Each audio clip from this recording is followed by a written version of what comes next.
नमस्कार, मैं डॉक्टर रश्मि चतुर्वेदी संहिता आयुर्वेद में आपका स्वागत करती हूँ। दोस्तों, पिछले कुछ समय से मैंने ये ऑब्ज़र्व किया है कि हमारी प्रैक्टिस में इस टाइप के पेशेंट्स की संख्या बढ़ रही है, जो ये कहते हैं कि फर्स्ट वेव या सेकेंड वेव में उन्हें कोरोना हुआ था और उसके बाद से उन्हें कुछ ना कुछ पर्टिकुलर हेल्थ प्रॉब्लम शुरू हो गई हैं। पिछले 3 सालों से हम लोग कोरोना से लड़ रहे हैं और हम में से कई तो इसका शिकार भी हो चुके हैं, लेकिन हम में से अधिकतर लोग ये नहीं जानते हैं कि अगर कोरोना का इन्फेक्शन ठीक होने के बाद उन्हें कुछ ना कुछ हेल्थ प्रॉब्लम्स या कुछ ना कुछ सिम्टम्स अगर शुरू हुए हैं तो ये कोरोना का ही आफ्टर इफेक्ट्स हो सकते हैं। इन्हें हम पोस्ट कोविड कॉम्प्लिकेशंस या पोस्ट कोविड सिम्टम्स कहते हैं। तो मुझे लगा कि मुझे इस टॉपिक पर एक वीडियो बनाकर ये जानकारी आप लोगों के साथ शेयर करनी चाहिए कि अगर आप लोग भी इनमें से किसी सिम्टम से परेशान हैं तो आप इन्हें पहचान सकें और इनका ठीक से ट्रीटमेंट ले सकें। ये हम सभी लोग जानते हैं कि कोरोना का जो वायरस है वो हमारी बॉडी की इम्यूनिटी पे अटैक करता है, तो इसके बाद हमारी इम्यूनिटी काफ़ी कम हो जाती है।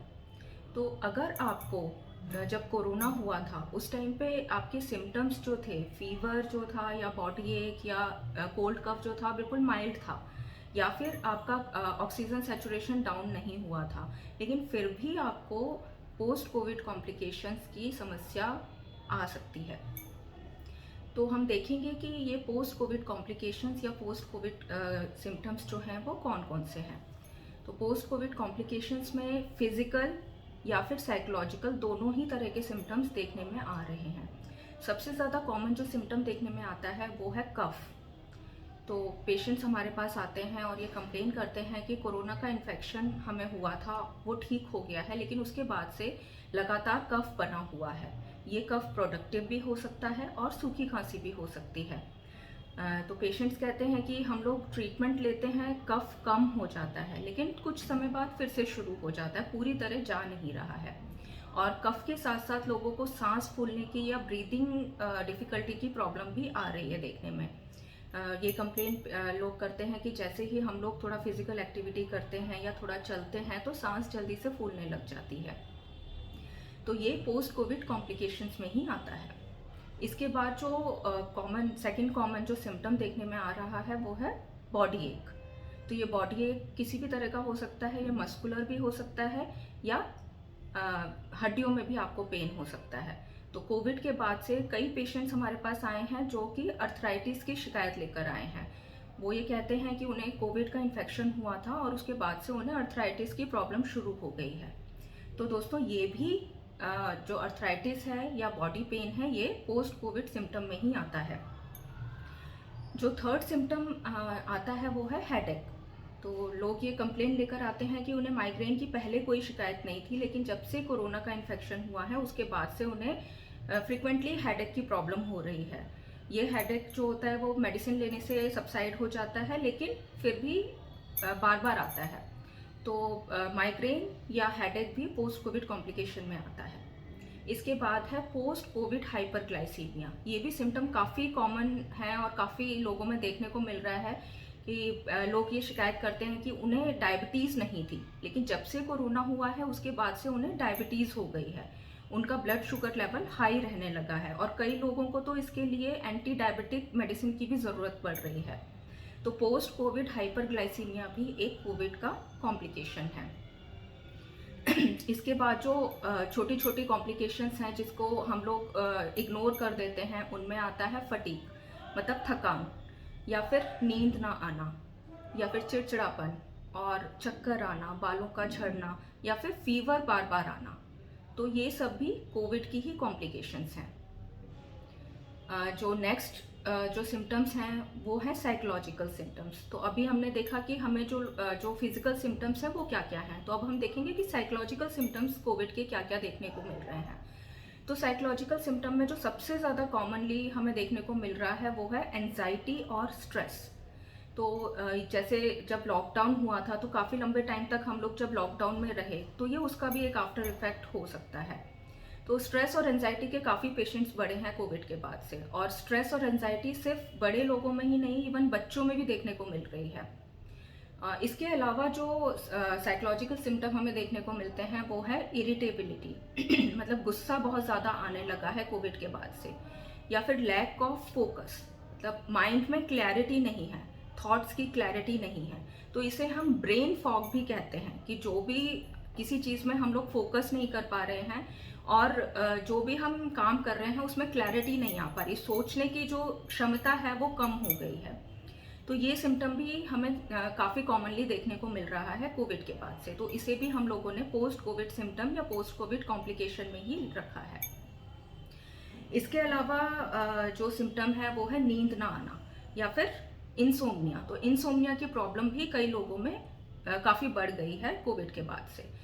तो दोस्तों ये सारे जो सिम्टम मैंने अभी आपको बताए, तो अगर आप भी इनमें से किसी सिम्टम से परेशान हैं तो आपको ये समझना चाहिए कि ये पोस्ट कोविड कॉम्प्लिकेशन है और आपको ठीक से किसी चिकित्सक के द्वारा इसके लिए परामर्श लेना चाहिए, या फिर आप संहिता आयुर्वेद में आके हमसे भी परामर्श ले सकते हैं। अब मैं आपको बताऊंगी कि ये जो कॉम्प्लिकेशंस हैं या ये जो सिम्टम्स हैं, अगर इनमें से कोई सिम्टम आपको हैं तो आप किस तरीके से आयुर्वेद आपकी सहायता कर सकता है, या फिर घर पर ही आप क्या क्या प्रयोग करके इन समस्याओं से छुटकारा पा सकते हैं। तो जैसा कि हमें पता है कि जो ये कोरोना का इन्फेक्शन है, इसके बाद बॉडी की इम्यूनिटी काफ़ी डाउन हो जाती है। तो आयुर्वेद में जो फर्स्ट स्टेप है कोरोना के बाद जो ट्रीटमेंट का हम लोग देते हैं वो है इम्यूनिटी को बूस्ट करने का ट्रीटमेंट। तो आयुर्वेद में हम इसे रसायन चिकित्सा कहते हैं। तो सबसे पहले हम लोग पंचकर्मा के द्वारा, जो पंचकर्म आयुर्वेद में बताए गए हैं उनके द्वारा शरीर की शुद्धि करवाते हैं, या फिर हमारे जो बॉडी में टॉक्सिन्स एक्यूमुलेट हुए रहते हैं उन्हें पूरा बाहर निकालते हैं, और उसके बाद हम लोग रसायन चिकित्सा शुरू करते हैं, जिससे कि बॉडी की जो इम्यूनिटी है या फिर बॉडी की जो इंटरनल पावर है, अपने जो रोग हैं उनसे लड़ने की जो क्षमता है वो बढ़ती है। और इससे जो बार बार अगर कोई बीमार पड़ रहा है, आपको लंबे टाइम से खांसी हो रही है या इनमें से कोई भी समस्याएं हैं, तो वो काफ़ी अच्छे से ठीक हो जाती हैं। तो इम्यूनिटी बढ़ाने के लिए आप लोग घर पर क्या कर सकते हैं, तो मैं आपको एक बहुत इजी उपाय बताती हूँ जो कि आप घर पर ही कर सकते हैं। तो इसके लिए आपको क्या करना है, आपको 8 से 10 तुलसी के पत्ते लेने हैं और एक छोटा सा पीस आपको गिलोय का लेना है। इन दोनों को थोड़ा सा कूट के आपको एक बर्तन में लेना है और इसमें 2 कप पानी ऐड करना है, और इसको उबाल कर मीडियम फ्लेम पे उबालना है और इसे उबाल कर 1 कप करना है। जब ये 1 कप हो जाएगा तो इसे छान कर आपको सुबह खाली पेट पीना है और उसके आधे घंटे तक कुछ भी खाना नहीं है। तो ये जो आपका ड्रिंक तैयार होगा ये एक बहुत ही अच्छा इम्यूनिटी बूस्ट करने वाला ड्रिंक है। तो अगर आपको इनमें से कोई समस्या नहीं भी है लेकिन आपको कोविड हुआ था, तो आपको ये इम्यूनिटी ड्रिंक पीना शुरू कर देना चाहिए, जिससे कि भविष्य में भी या फ्यूचर में भी आपको इनमें से कोई समस्या ना हो। तो ये तो हो गया इम्यूनिटी बूस्ट करने वाला ट्रीटमेंट। इसके अलावा अगर आपको खांसी है लंबे टाइम से, तो इसके लिए आप क्या कर सकते हैं कि एक आयुर्वेदिक मेडिसिन है सीतोपलादी चूर्ण। तो सीतोपलादी चूर्ण आपको आराम से किसी भी आयुर्वेदिक शॉप में मिल जाएगा। तो आपको करना क्या है, सीतोपलादी चूर्ण लेकर आइए और 2 से 4 ग्राम की मात्रा में, मतलब आधी चम्मच से लेकर 1 चम्मच के बीच में ये सीतोपलादी चूर्ण आपको लेना है। इसको शहद में मिक्स करके दिन में 3 बार खाना खाने के बाद आपको लेना है। तो खांसी के लिए ये बहुत ही अच्छा इफेक्टिव ट्रीटमेंट है। अगर आपको गले में बार बार इरिटेशन है या खराश है तो आप मुलैठी का यूज़ कर सकते हैं।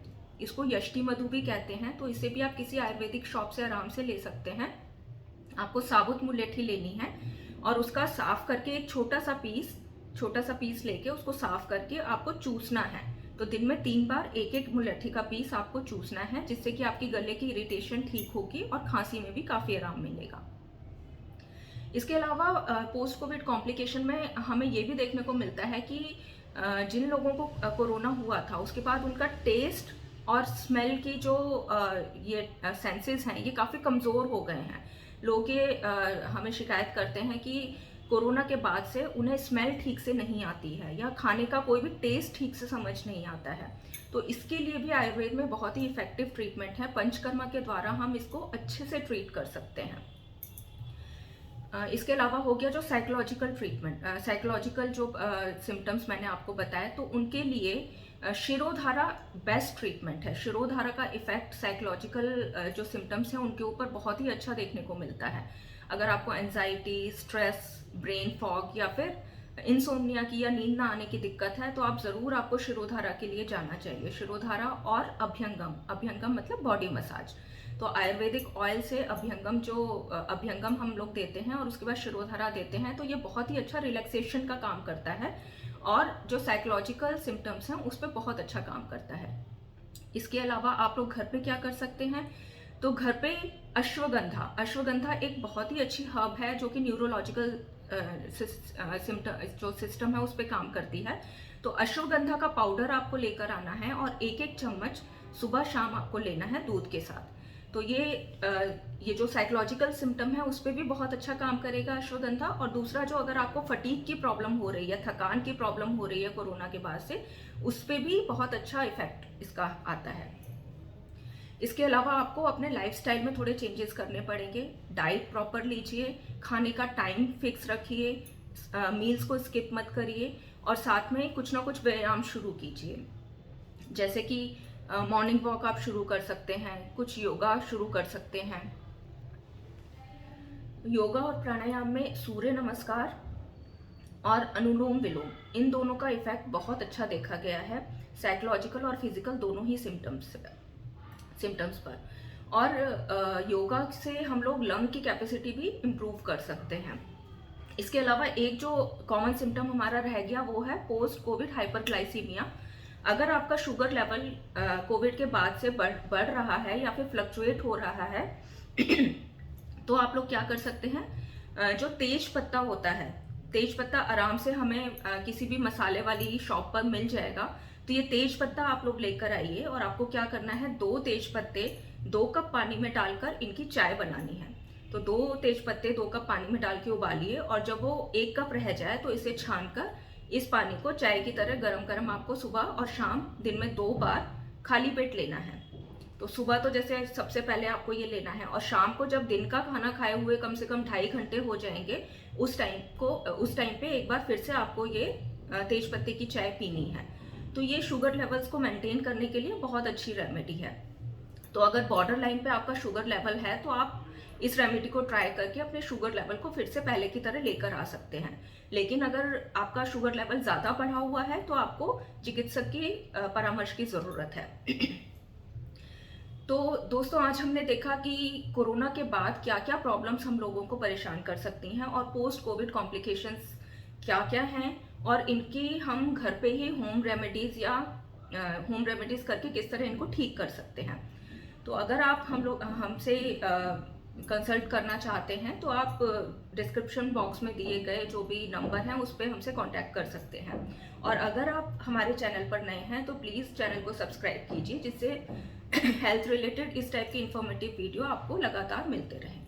धन्यवाद।